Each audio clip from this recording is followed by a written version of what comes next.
आलमी मालियाती इदारे IMF की मैनेजिंग डायरेक्टर ने कहा है कि पाकिस्तानी मईशत तरक्की की सिमत में आगे बढ़ रही है। वजीर आजम शहबाज शरीफ से IMF की मैनेजिंग डायरेक्टर ने मुलाकात की। मुलाकात में IMF प्रोग्राम और हुकूमती इस्लाहात से मुतल्लिक अमूर पर तबादला ख्याल किया गया। इस मौके पर वजीर आजम शहबाज शरीफ ने कहा कि मालियाती नज़्म ज़ब्त को बरकरार रखने की कोशिश करेंगे और इदारा जाती इस्लाहात के नफाज के लिए इक़दाम कर रहे हैं। वजीर आजम शहबाज शरीफ ने तौसीई फंड सहूलत के तहत पेशरफ्त की अहमियत को भी उजागर करते हुए कहा कि फंड सहूलत ने मईशत को मुस्तहकम करने में कलीदी किरदार अदा किया है। टैक्स इस्लाहात और शोबा तवानाई की बेहतर कारकर्दगी के लिए कोशिशें जारी हैं।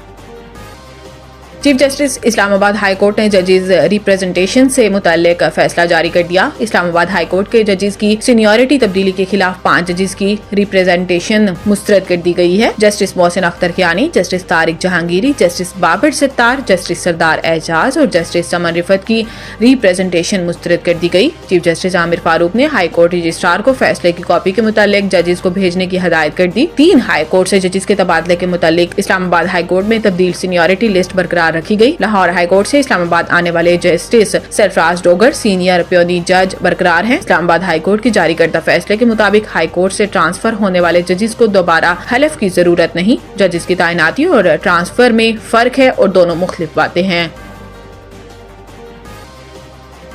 हद से ज्यादा गैर मुल्की शिपिंग पर इन्हिसार, पाकिस्तान को अरबों डॉलर्स का नुकसान। गैर मुल्की शिपिंग कंपनियों पर इन्हिसार की वजह से पाकिस्तान फ्रेट चार्जेस की मद में सालाना 6 से 8 अरब डॉलर्स खर्च करता है। मुल्क की वाहिद shipping company Pakistan National Shipping Corporation सिर्फ 12 पुराने जहाज चलाती है, जबकि कंपनी के पास एक भी कार्गो कंटेनर जहाज नहीं।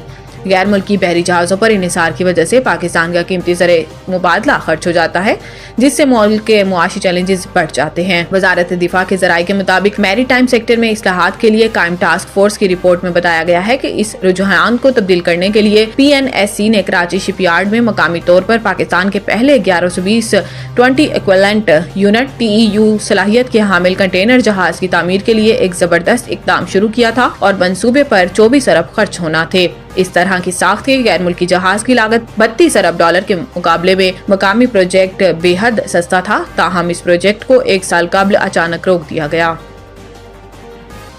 विफाकी वजीर खजाना मोहम्मद औरंगजेब ने कहा है कि तिजारत करना हुकूमत का काम नहीं, हुकूमत निजी शोबे की मुकम्मल मुआवनत करने के लिए तैयार है। Securities and exchange commission of Pakistan के तहत इंश्योर इम्पैक्ट कॉन्फ्रेंस से खिताब करते हुए वजीर खजाना मोहम्मद औरंगजेब ने बताया कि IMF सरबराह से हौसला अफजा मुलाकात हुई। इन्होंने कहा कि 12 महीनों में मैक्रो इकनॉमिक इस्तेहकाम हासिल कर लिया। IMF सरबराह ने स्ट्रक्चरल इस्लाहात को खुले दिल से सराहा। मईशत के इस्तेहकाम की तफसीलात का सबको इल्म है। इंश्योर्ड पाकिस्तान की तरफ जाना है तो तेज तर और सस्ती इंश्योरेंस अहम होगी। वजीर खजाना का कहना था कि मुआशी इस्तेहकाम की जानिब पेशरफ्त के बाद हुकूमत इस्लाहात पर काम कर रही है। ताहम तिजारत करना हुकूमत का काम नहीं, हुकूमत के पास इसकी सलाहियत होती है। हुकूमत का काम निजी शोबे को सहूलियात और बेहतर पॉलिसी फ्रेमवर्क फराहम करना है। अपने खिताब में वजीर खजाना ने कहा कि इंश्योर्ड पाकिस्तान का आइडिया बेहतरीन है। इस पर मुबाहिसा हो चुका है कि हम कहाँ खड़े हैं, अब इस पर बात होनी चाहिए कि हमें कहाँ होना चाहिए।